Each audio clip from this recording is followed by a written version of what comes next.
Buenas tardes. Entonces, como les prometí, les mando la clase grabada para que tengan la oportunidad así pueden de pronto estudiar un poco más, eh, tienen la posibilidad de escuchar varias veces la clase, porque es muy importante el tema de la célula. Entonces, quiero que eh, entiendan ustedes lo que es una célula. Primero, como les decía al inicio de del inicio del semestre, la célula, nosotros somos los seres vivos células. Entonces, es importante que ustedes tengan claro eso. Y más cuando pues ya en el corte pasado, pues ustedes dicen, pero ¿por qué la profesora no empieza hablando de las células procariotas? Pero las células procariotas hablamos en en la clase pasada todo el tiempo. ¿Por qué? Porque la bacteria es un ejemplo muy claro de lo que es la célula eucariota.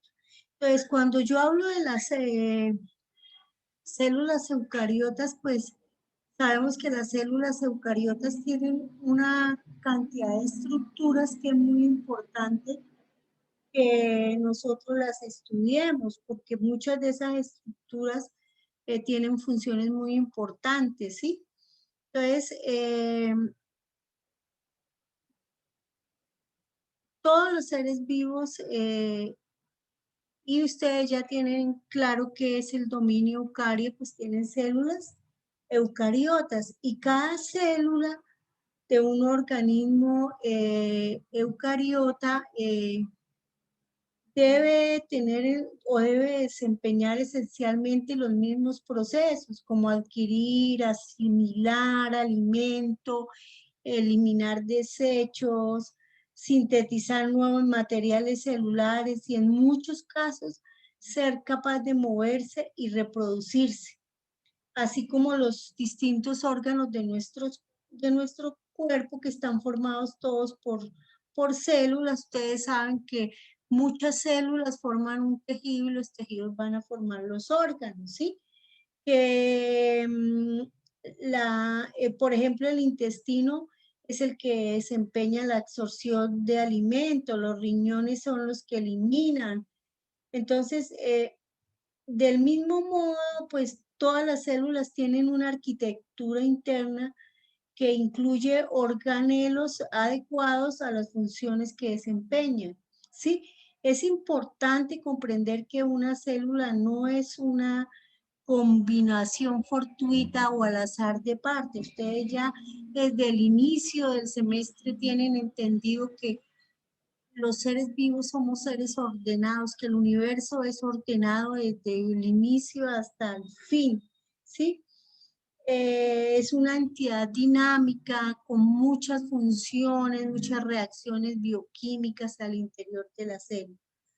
Eh, entonces, las células eucariotas, animales y vegetales, van a tener muy pocas diferencias. Si nosotros vemos eh, las células eucariotas animales y vegetales tienen muy pocas diferencias. Por ejemplo, si ustedes ven aquí esta gráfica, vemos que las células, esta que está aquí al lado izquierdo el animal y al lado derecho la vegetal, tienen los mismos organelos. Por ejemplo, las dos células tienen mitocondria, las dos células tienen membrana citoplasmática, las dos tienen retículos endoplasmáticos, las dos tienen el citoplasma, las dos tienen aparato de Golgi, las dos tienen citoesqueleto, las dos tienen núcleo, las dos tienen lisosomas y peroxisomas. Entonces, ¿cuál es la diferencia? Pues aquí la vemos, la pared celular, que inclusive en el parcial algunos escribían que la pared celular de las bacterias estaban compuestas por celulosa y quitina, pero después de que se aclaró tantísimo que la pared celular de las bacterias es muy diferente a la pared celular de la célula vegetal. La célula, la pared celular de la célula vegetal sí está compuesta por celulosa, ¿sí?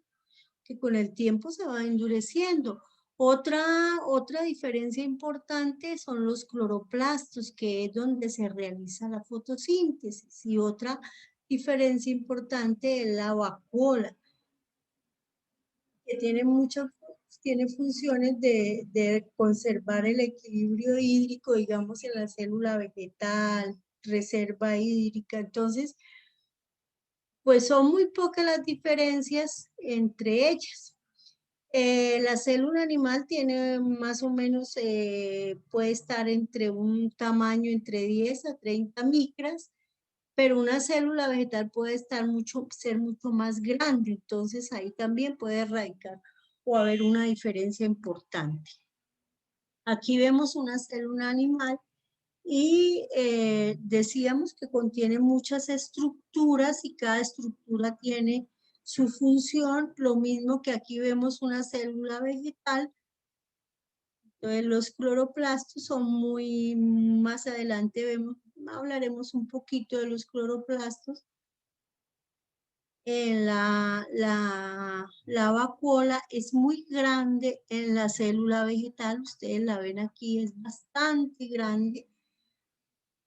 Y pues entonces lo importante aquí es nosotros ya vamos a entender que todas las células y la diferencia importante que hay entre una célula procariota y una célula eucariota es el hecho de que existe una membrana nuclear, ¿cierto? Es una de las diferencias muy importantes que nosotros tenemos claro.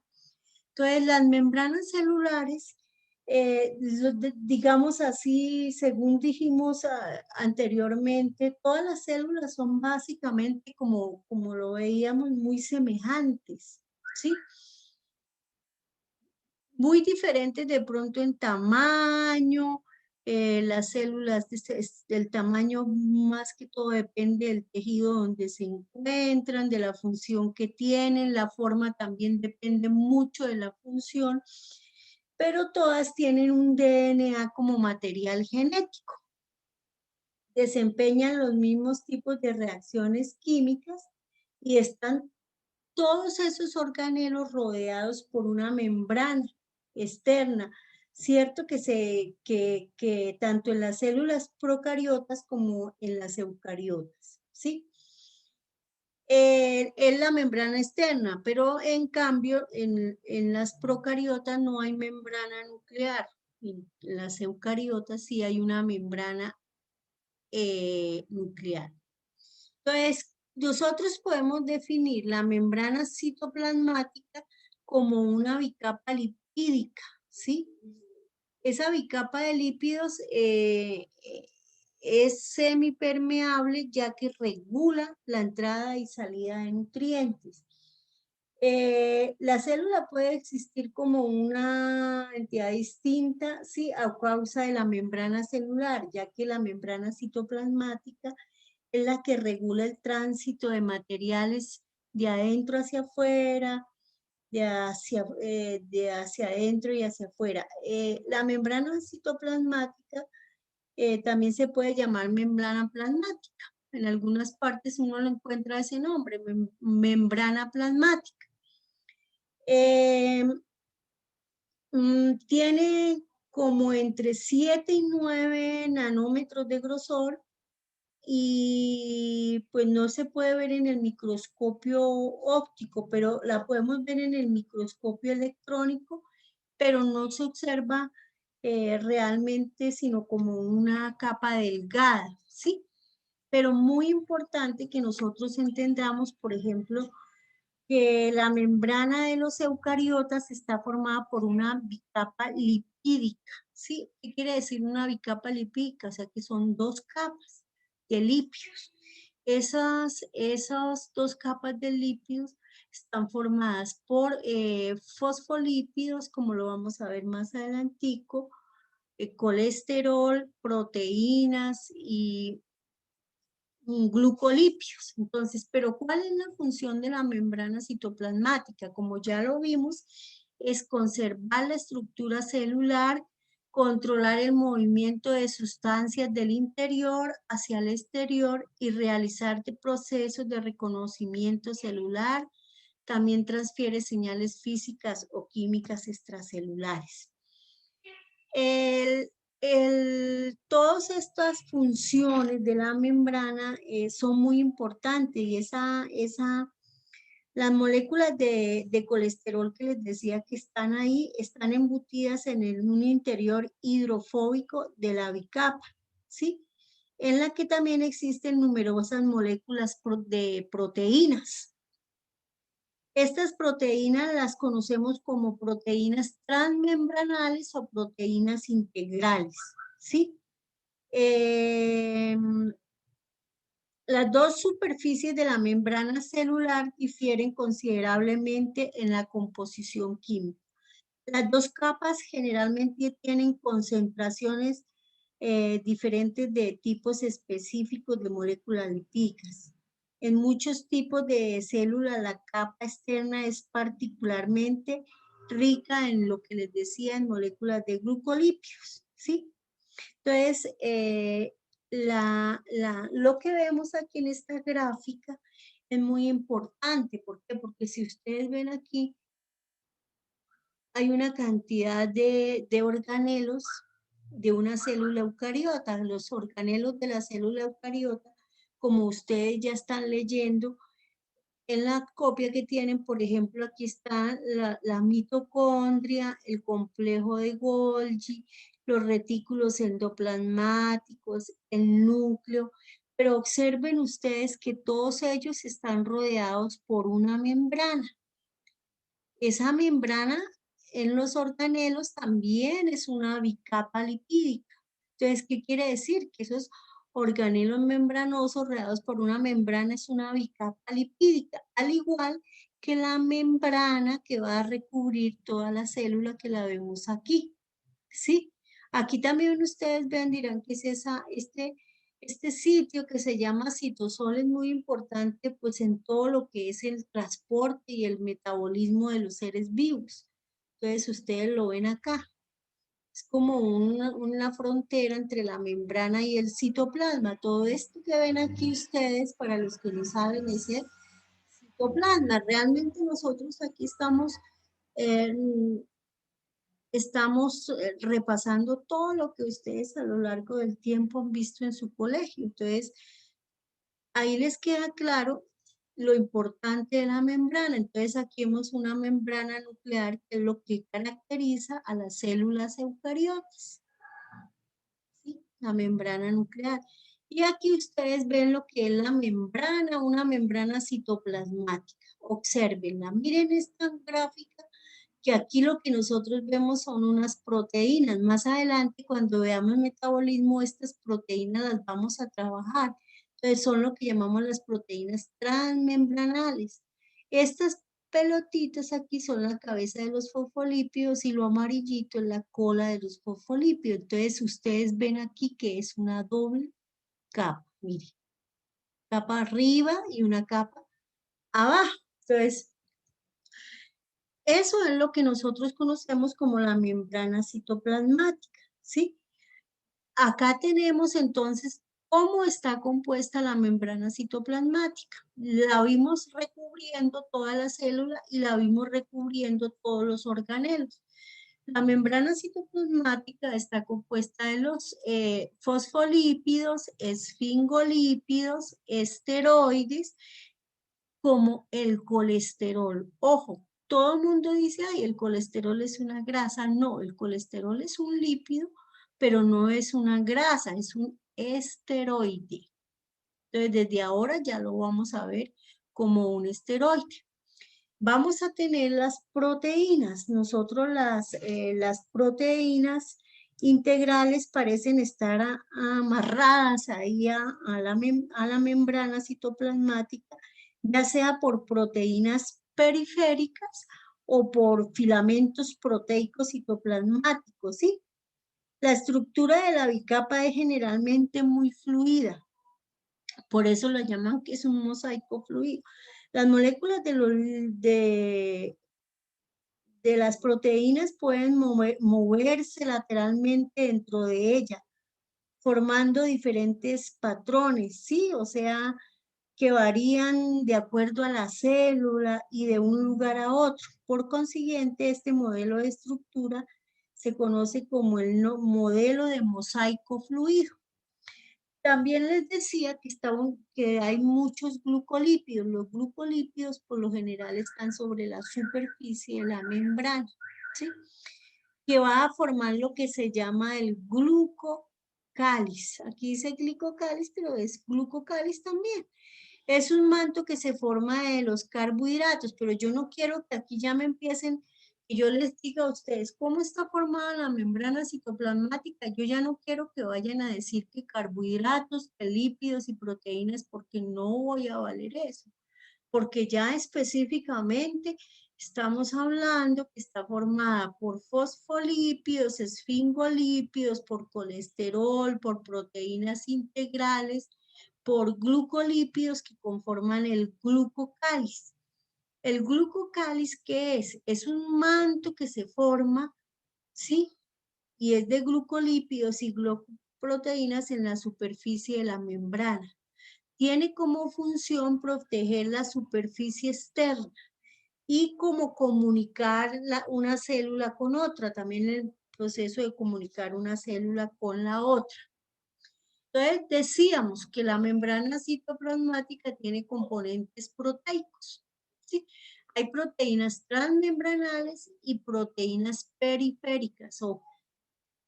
¿Cuáles son los componentes lipídicos? Pues los componentes lipídicos, por eso ustedes ya no pueden decir lípidos, porque ya sabemos que son fosfolípidos y colesterol, que es un esteroide, ¿sí? Entonces, en una membrana citoplasmática hay muchos fosfolípidos, como ustedes los vieron ya. También la membrana citoplasmática tiene, decíamos, cuáles son las glucoproteínas que componen esa membrana citoplasmática, ¿sí?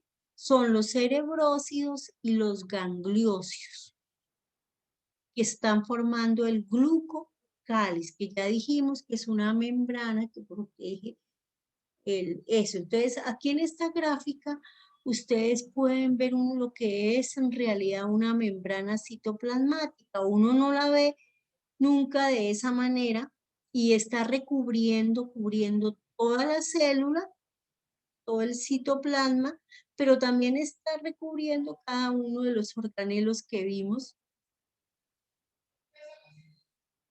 en la célula. Entonces, aquí vemos los fosfolípidos, son los que tienen todas las cabecitas azules. Aquí los ven ustedes. Vemos la colita de los fosfolípidos, lo amarillito. Esto que parece una salchichita son lo que nosotros conocemos como el colesterol. Aquí están las proteínas transmembranales e integrales, pero también tenemos proteínas periféricas.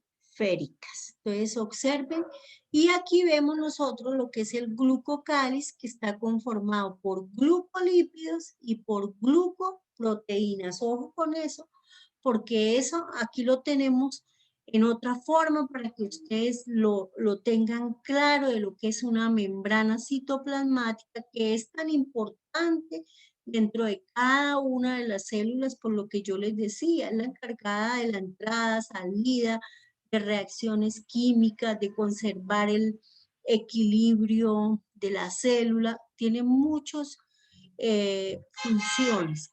Aquí hay una cosa importante dentro de ese mosaico fluido, que es que la cabeza de los fosfolípidos, que ven aquí ustedes como rosadita, nosotros vamos a decir que la cabeza es hidrofílica. Hidrofílica se refiere a que le gusta el agua. Mientras que ustedes ven aquí la colita de los fosfolípidos es hidrofóbica, quiere decir que ahí repele el agua. Entonces ya tenemos acá. Aquí la vamos a ver en otra forma, en otro modelo para que les quede más claro. Entre más gráfico tengan ustedes más claro lo van a tener. Entonces, mire, ven ustedes las proteínas integrales, mire aquí el colesterol en medio de los fosfolípidos. Aquí están los glucolípidos y las glucoproteínas que conforman el glucocáliz, ¿sí? Esa membrana la tenemos rodeando la célula y la tenemos rodeando los organelos de la célula eucariota. Aquí la vemos en vista a un microscopio, como decía, que se ve como una capa fina, pero en realidad mire todo lo compleja que es. ¿Cuáles son los lípidos de la membrana celular? Dijimos que eran los fosfolípidos y el colesterol. ¿Qué característica tienen los fosfolípidos? Los fosfolípidos son con una cabeza hidrofílica y una cola hidrofóbica. ¿Sí? ¿Cómo está formada la cabeza? La cabeza está formada por un grupo fosfato, por ácidos grasos y por un aminoalcohol. Y la cola es una cadena carbonada. Acuérdense ustedes que una cadena carbonada es que dice CH2, CH2, CH2, CH2, CH2, así. Dependiendo del fosfolípido va a ser el número de carbonos. Entonces nosotros vamos a decir, pero ¿cuáles son esos fosfolípidos? Pues aquí los tenemos. Entonces, uno serían los esfingolípidos muy abundantes en las células nerviosas. Otras también están la fosfatidilcerina, la fosfatidilcolina, el fosfatidilinositol y la fosfatidiletanolamina. Y un esteroide es el colesterol. Entonces ya sabemos que aquí, mire, la cola carbonada es esto, CH2, bastantes carbono, y está formada la cabeza, que dijimos que estaba formada por un grupo fosfato, por el aminoalcohol, ¿sí? Aquí vemos nosotros que la cola es hidrofílica y la cola es hidrofólica, lo que le va a dar cierta característica de semipermeabilidad a la membrana, al igual que el colesterol, que también hace parte de esa membrana y logra que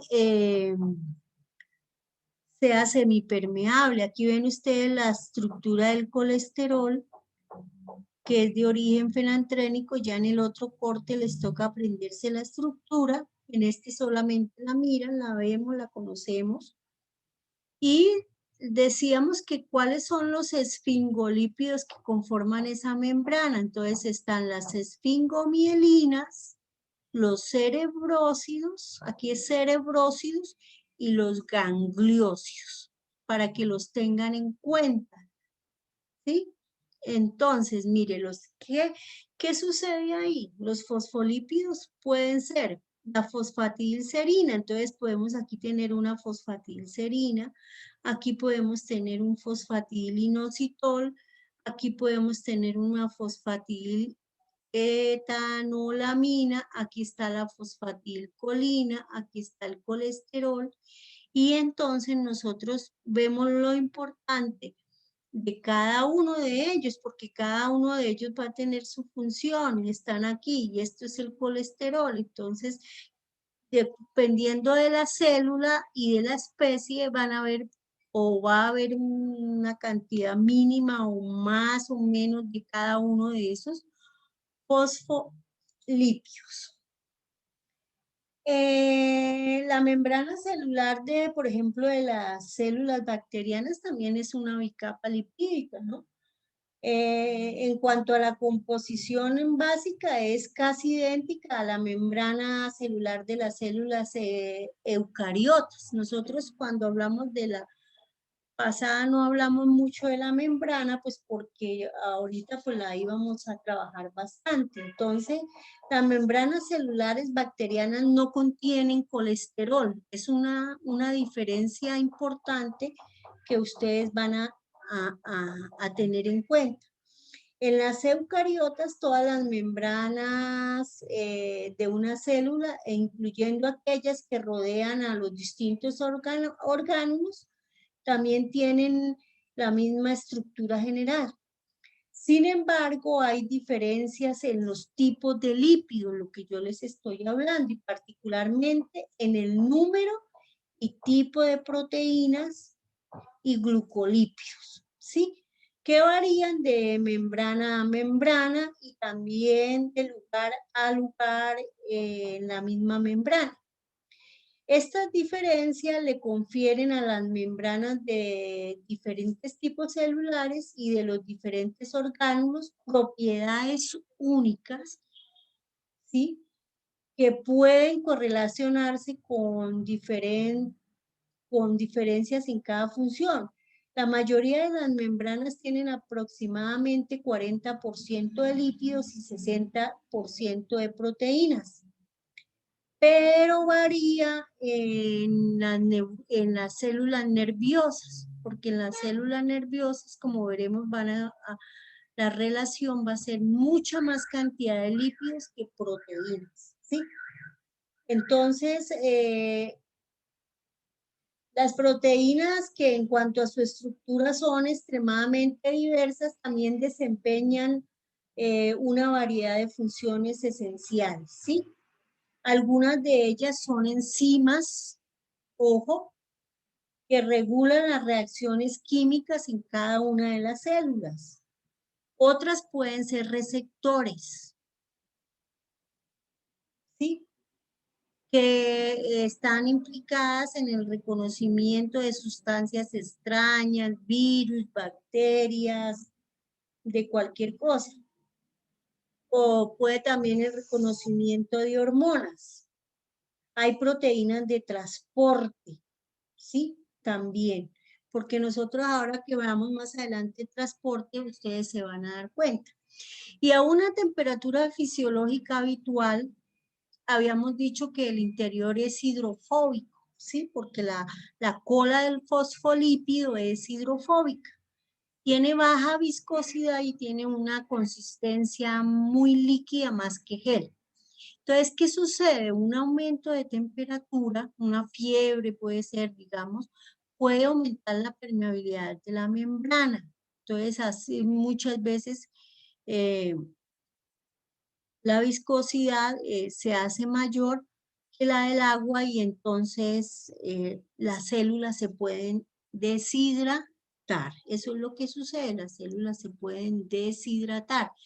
Lo que yo les decía en la gráfica anterior cuando veíamos los tipos de fosfolípidos como la fosfatilcolina, la fosfatiletanolamina, las esfingomielinas, son diferentes en cada célula e inclusive en cada especie. Entonces, por ejemplo, en el glóbulo rojo, ahí el número de fosfatilcolina sería 21, lo normal, fosfatilserina 29, las esfingomielinas 21.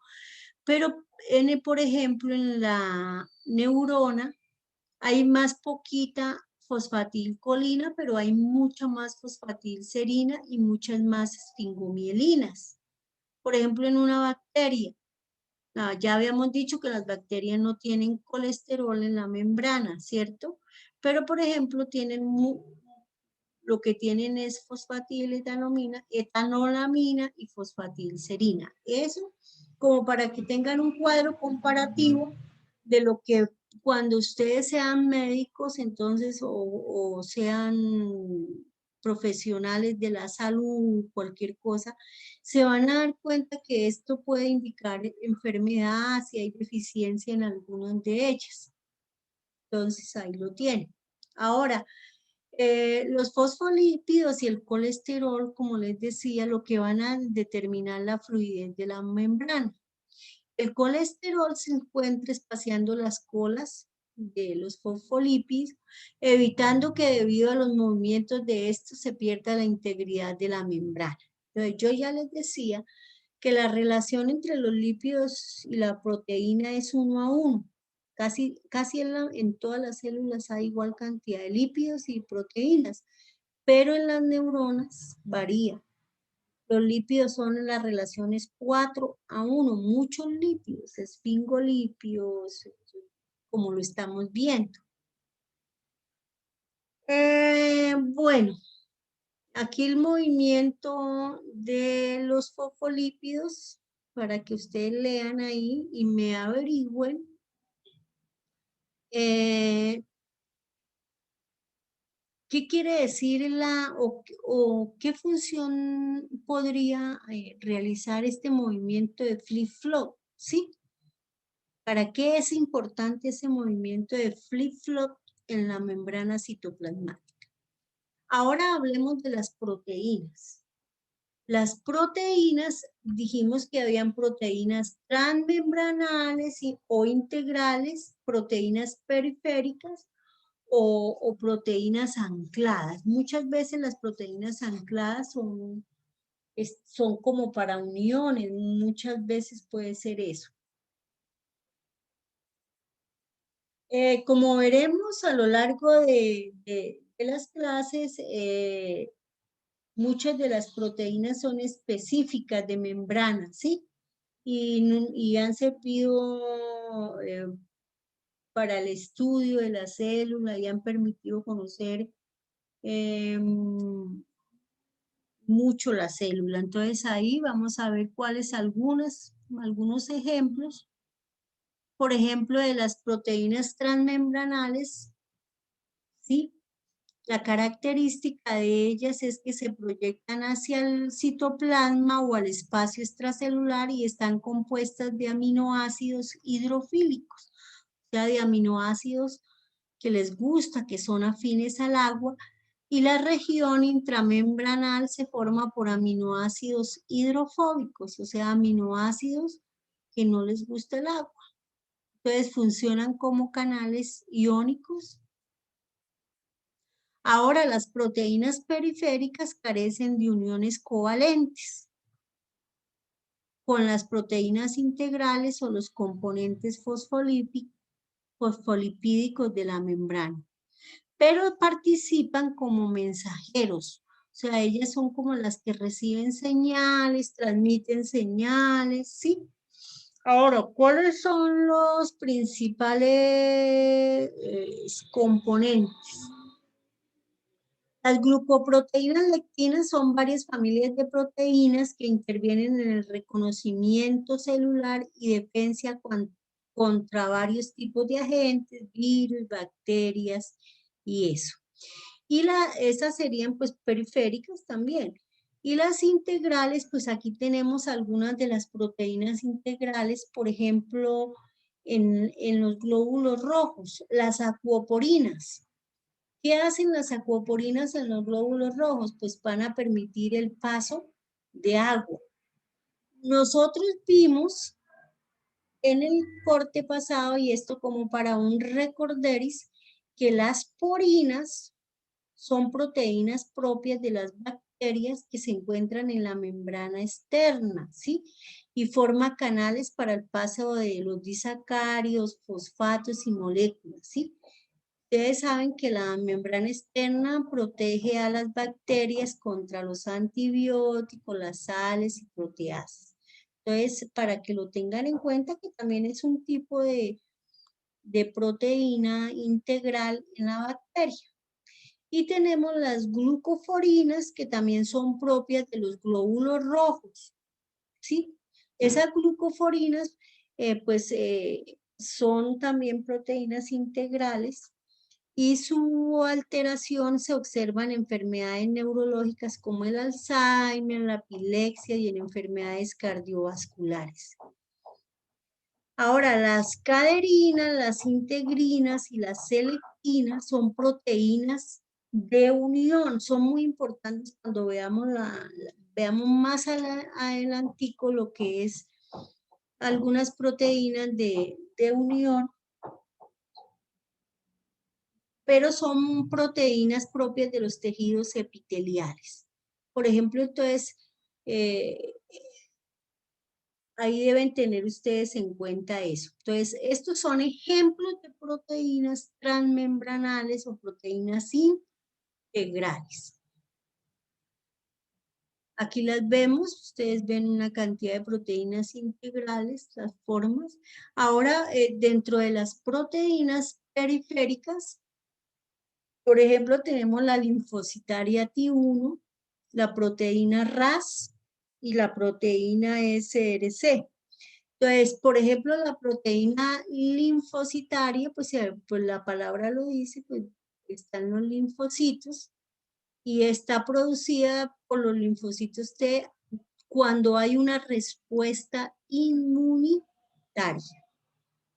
Ahora, la RAS y la SRC son citosólicas, o sea que están en la membrana, en el citosol, ahí donde ustedes veían la parte del citosol, está incrustada en la bicapa y la encargada de transmitir señales, ¿sí?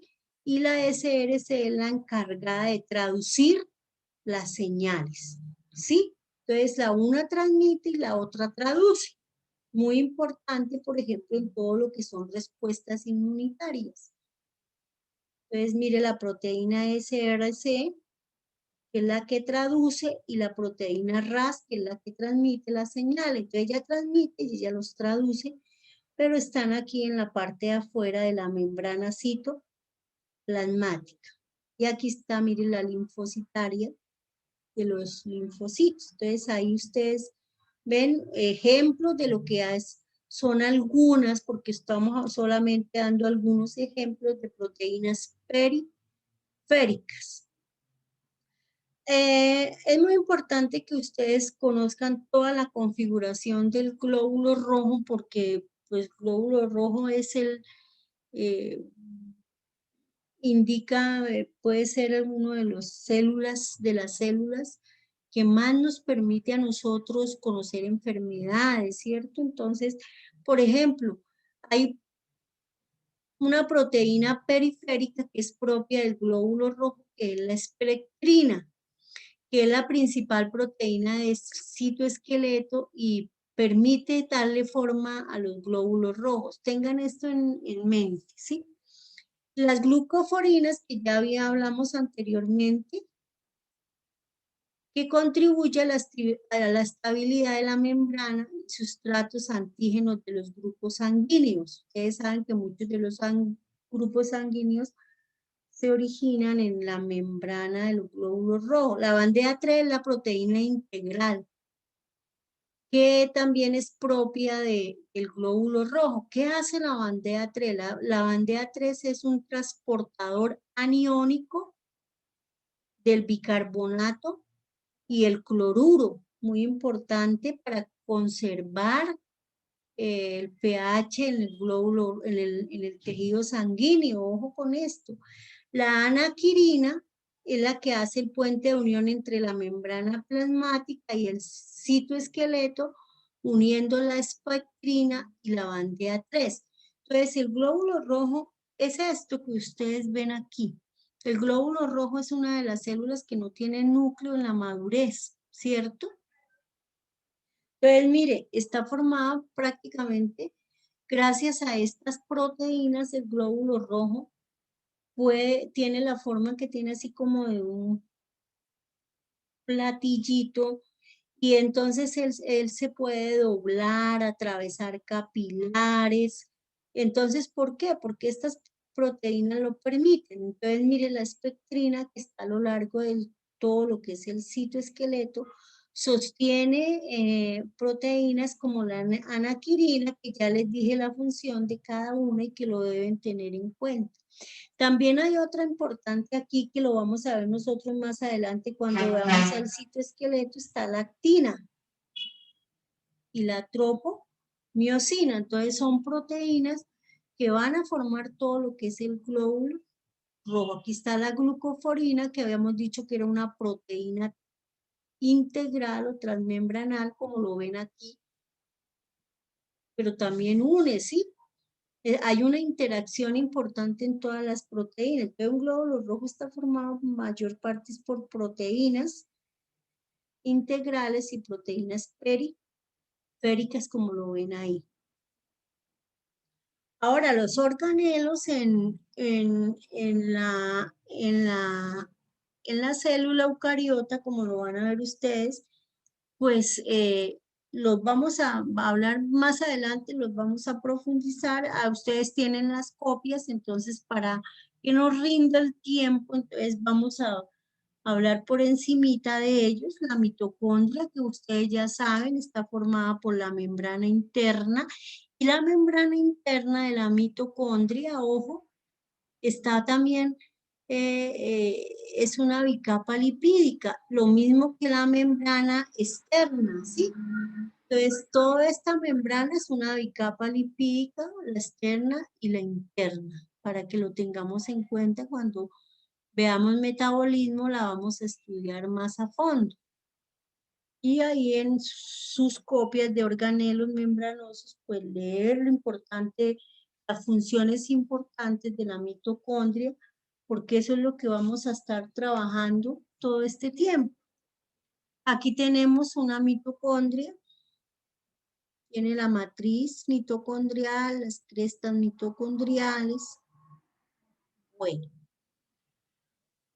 en ella se realiza lo que es toda la producción de ATP, entonces para que lo tengan en cuenta.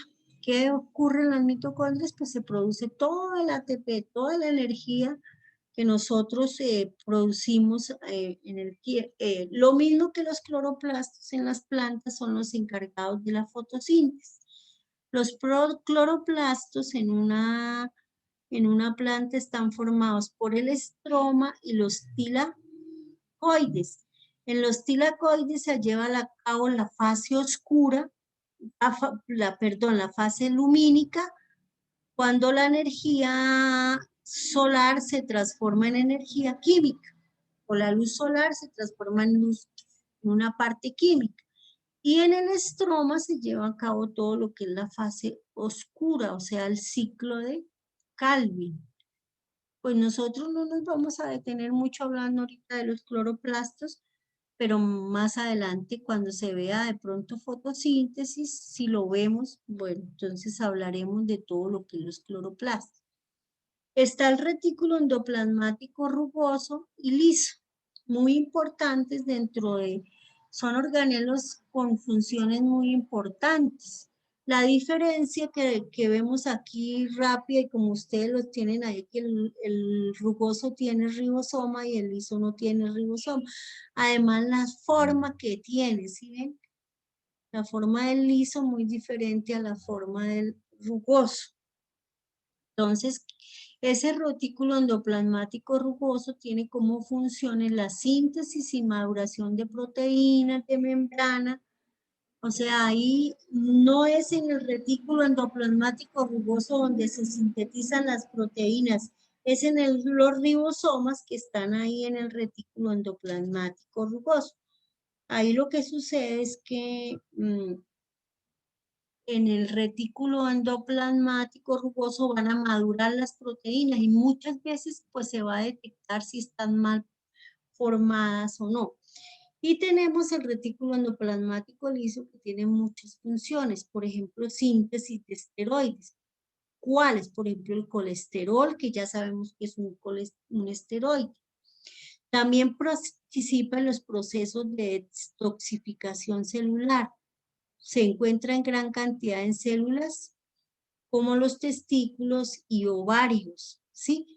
También en el hígado hay mucho retículo endoplasmático liso porque él es encargado de la detoxificación, entonces va a inactivar drogas tóxicas, también como el fenobarbital, compuestos o sea, los va a, digamos, a degradar y transformarlos en compuestos hidrosolubles. En esta parte de esto no nos vamos a detener.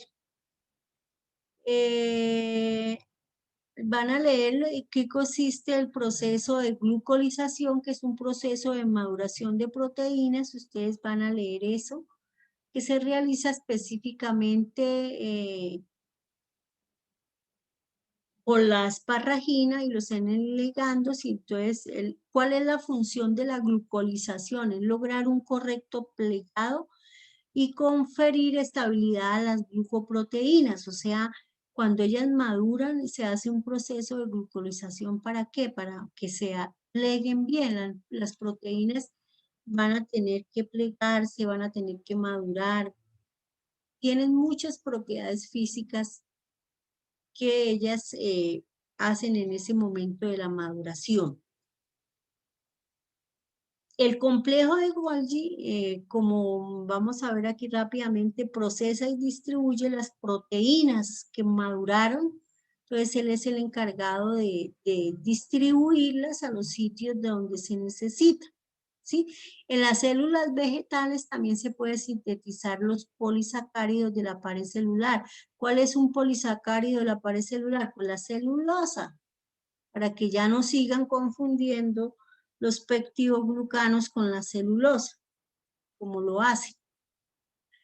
Aquí tenemos los retículos. En ese proceso de distribución, el complejo de Golgi está formado por regiones, por la región cis, por la región medial y por la región trans. En cada una de ellas, entonces, por ejemplo, mira, aquí ustedes ven, hay una reacción importante. Por ejemplo, la fosforilación de la manosa, la remoción de la manosa, la glucolización y todos esos que quiero que los tengan muy en cuenta, que estudien mucho esta gráfica, que hace cada una de las regiones del complejo de Golgi. Ahí en sus copias lo tienen, la región cis, la región medial, la región trans, como lo ven ustedes ahí, y ya sabiendo ustedes cuál es el proceso de glucolización, de maduración, entonces lo van a comprender más. Con este gráfico se puede entender mucho cuál es la función del complejo de Golgi, porque él está formado por sacos aplanados, son como planos, ahí lo ve, limitados por membrana, como ya lo saben. Están como apilados uno encima de otros y rodeados de túbulos y vesículas. La función del complejo de Golgi es aceptar esas vesículas del retículo endoplasmático, modificar las membranas y los contenidos de las mismas e incorporar los productos terminados en las vesículas de transporte que lo llevan a otras partes de la célula, ¿sí? Y especialmente a la superficie celular. Así los complejos de Golgi sirven como centros de compactación y distribución. En todas las células eucariotas hay complejo de Golgi. Las células animales contienen más o menos entre 10 a 20 complejos de Golgi y las vegetales pueden tener muchos más. Uno de los productos procesados y distribuidos en el complejo de Golgi consiste en el nuevo material para las membranas de las células y sus orgánulos. Entonces, ellos son los que se encargan en las vesículas de distribuir todo lo que nosotros estamos hablando a través de reacciones importantes como la fosforilación, la remoción de la manosa, la glucolización que ya se habló. Aquí tenemos la función de la zona cis, entonces la zona cis es la encargada de la remoción de la manosa y la fosforilación de la manosa. La manosa es un azúcar. La medial, la remoción de la manosa y la glucolización. Y la trans, la sulfación y fosforilación de aminoácidos. Entonces ahí está lo que hace cada una de las regiones.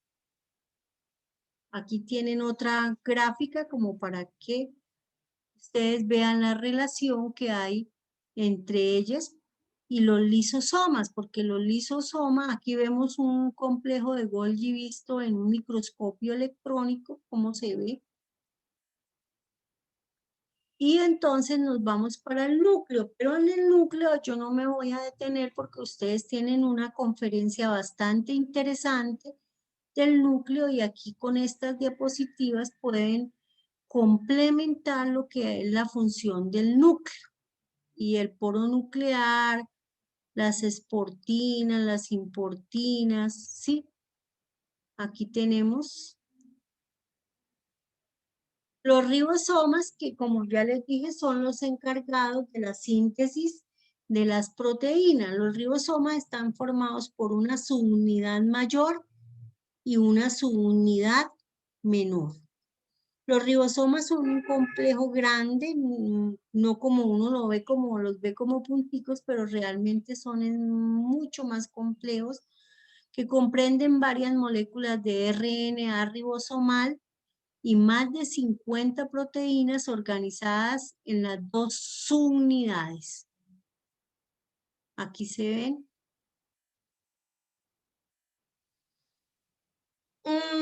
Aquí vemos entonces, mire, la subunidad mayor y la subunidad menor. Cuando en el próximo corte veamos la síntesis de proteínas, entonces vamos a ver todo este proceso y entonces entramos a ver lo que es el citoesqueleto. ¿Qué es el citoesqueleto de una célula eucariota? Pues es como lo que sostiene, lo que le da forma, lo que le da estructura a la célula. El citoesqueleto está formado por